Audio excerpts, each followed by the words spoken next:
look, the region is hyper-connected. It's a globalized region. I mean, specifically here in the UAE, everything is connected to what happens in the rest of the world. I mean, this is a free trading economy also. I mean, it's built around free trade. So whatever happens anywhere in the world, it's going to affect the region one way or another. But on the tariffs side, this is an importing region. So the U.S. was not as hard on the UAE and on the Gulf in general as it was on other countries. But I think there is no escaping being affected. You know, families here, the sovereign wealth funds are all invested in U.S. markets. So whatever happens in that market, which is the largest in the world, is going to affect all of us, everyone in the region. So there's no question that everyone is trying to figure out how to maneuver this unpredictability in what happens in the U.S. and what sort of policies are coming out of the U.S., which was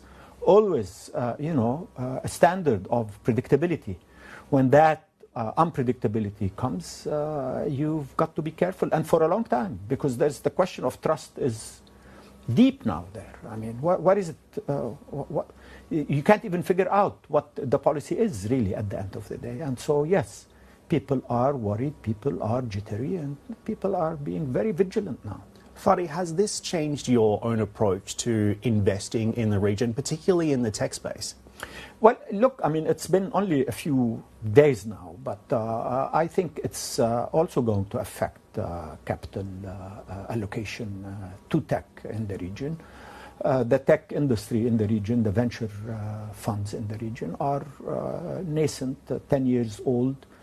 The market is still very active, to be fair, and but without capital, if that issue persists, and some of the capital allocators feel that what has happened to their investments in the U.S. and globally might take away from what they're going to do with venture capital and investing in the tech space, there will be an effect. But again, economies are shifting, Dan. There is no escaping investing in technology because, we're in a digital economy, even though the fight is over physical goods and tariffs. But really, the 70% of the U.S. economy is a service economy. Nobody talks about that.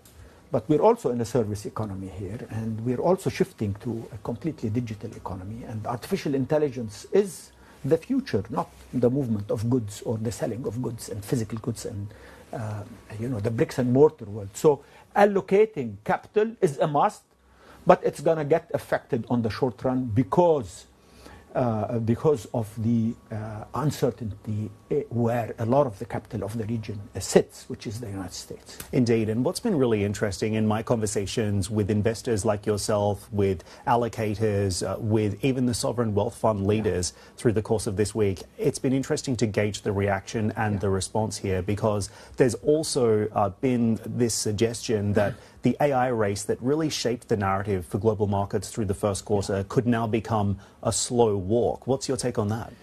Well, it could become a slow walk, slower than it is, but AI is about exponential movement. So if it's a slowing a bit in the exponential movement, maybe that's okay. But AI is going to change the world, and it's going to change it very quickly, and that's the surprising part of it. Or that you could read in a bit more into what is happening with the U.S. policy because they feel the competition globally in AI, specifically from China, and how AI is actually changing the industry. And they discovered that the Chinese are way out there. I mean, they're not behind.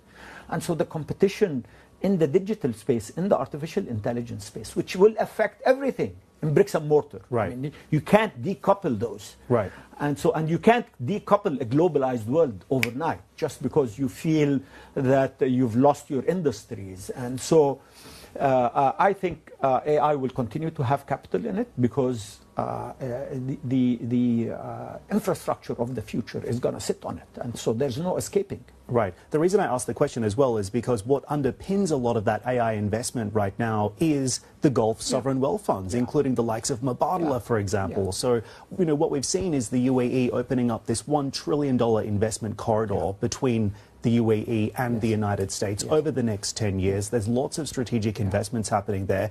Trump hit the UAE with a 10% tariff anyway. So what does that do for deal flow and the relationship? Well, look, the UAE is a strategic thinking country. It doesn't do things lightly. When it talks about $1 trillion investment in AI or the industries around it, then that's strategic, that's long run, and that's it might slow a bit on the unpredictability end now. But there's again, you know, they've decided and they've taken the steps to ensure that the UAE is at the forefront of investing in AI. And so I don't think that is going to, in the grand scheme of things, that is going to be changing anytime soon, because the UAE understands that as they're building the economies of the future, moving away from oil and gas, etc., to the digital economy, then the strength of the country, the differentiation of the country rests on the digital space and AI. So I'm not going to look at this within a week's span of what happened, or a month span, or even a year span. This is long term and this is strategic, and it's going to be the differentiator for this country. And of course, we've seen public market valuations also come down significantly in the tech space. So do you think that the Gulf sovereign funds, even investors in this part of the world, see opportunity in that value creation as well? I think so, because they're also, you know, they have deep pockets. Right.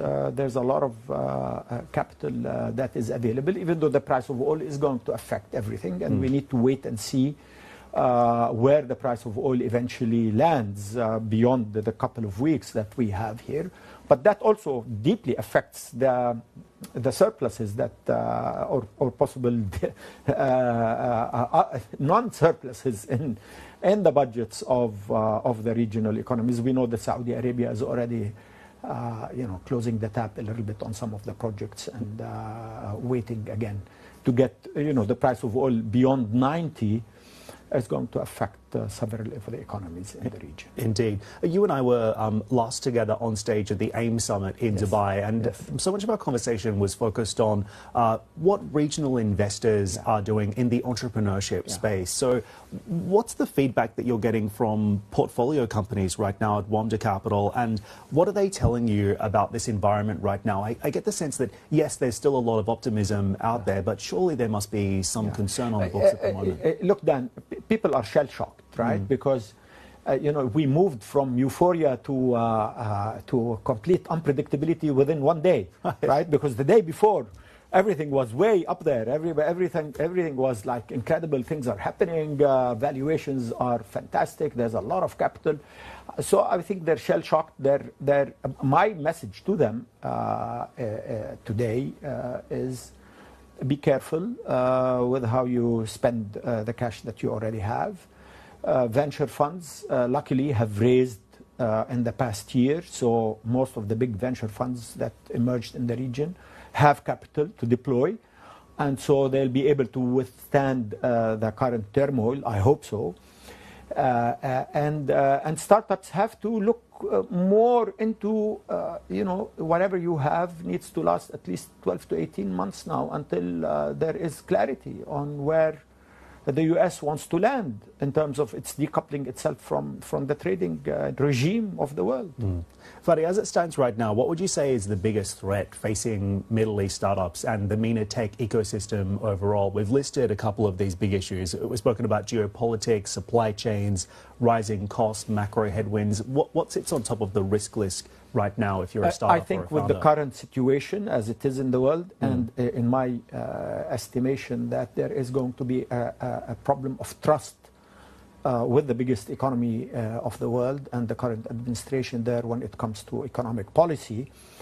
I think the biggest threat is eventually people becoming much more conservative in how they deploy into risk assets. And the startup world is a risk asset, obviously. And And the non-availability of capital in abundance is going to create a problem for some of the startups in the region. If I think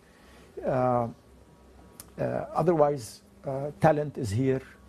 The economy is changing. There is change in the legal and regulatory environment to allow for companies to come and innovate here. But without capital, you're going to have a problem. And but I think also looking at what has happened before, and not necessarily similar, because you can't say there's anything similar to this.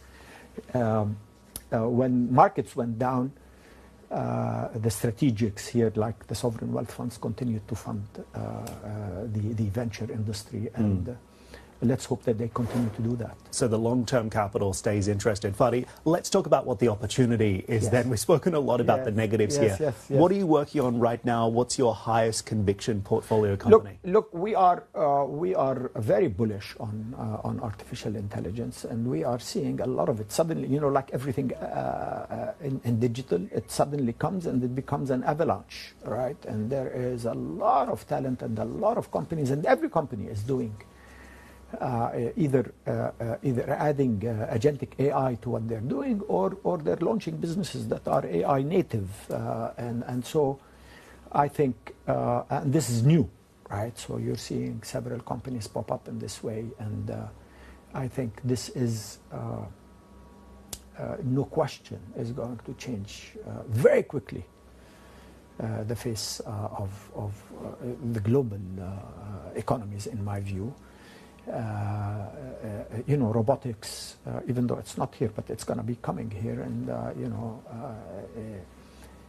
with added AI on top of it.